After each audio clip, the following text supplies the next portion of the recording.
វាពិតជារស់រវើកណាស់ប៉ុន្តែអ្នកណានៅចាំកាលពួកគេត្រូវបានគេយកទៅចិញ្ចឹមជាលើកដំបូងខ្ញុំមិនចាំថ្ងៃកំណើតរបស់ខ្ញុំទេពួកគេតែងតែមានថ្ងៃកំណើតដូចគ្នានឹងខ្ញុំ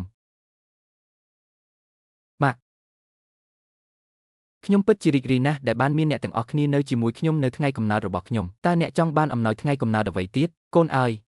មនុស្សដែលធ្លាប់រស់នៅបែបសាមញ្ញ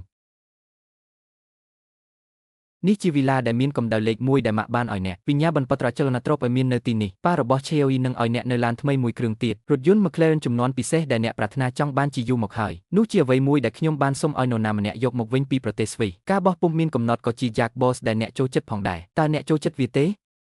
អរគុណម៉ាក់អរគុណបងស្រីយ៉ាងអ្នកល្អចំពោះខ្ញុំណាស់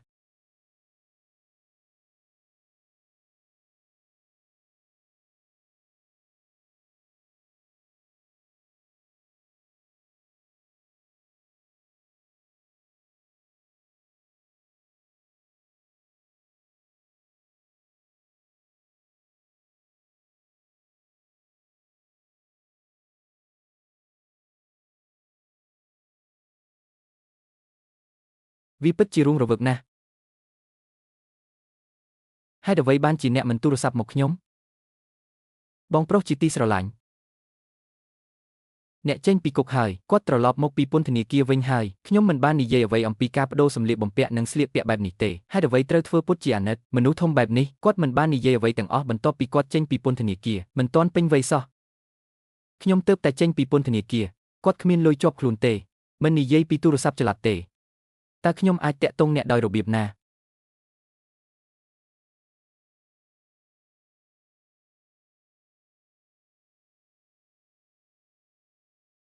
ខ្ញុំមានថ្ងៃខែឆ្នាំកំណើតដូចគ្នានឹងឆ្នាំទី1នៃវិទ្យាល័យនំខេកនេះមានតែរូបម្ដាយរបស់យ៉ាងសេប៉ុណ្ណោះគ្មានអ្នកណាខ្វល់ពីកូនប្រុសខ្លួនឯងទេ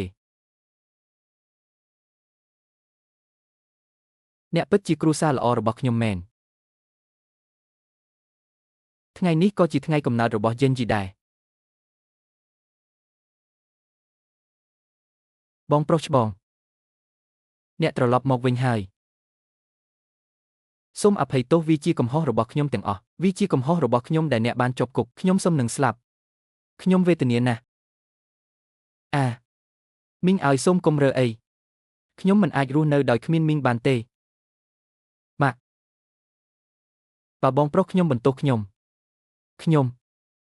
ចង់ស្លាប់ឥឡូវនេះណាស់ប៉ុន្តែខ្ញុំទ្រាំលែងបានហើយសូមកុំធ្វើបែបនេះអី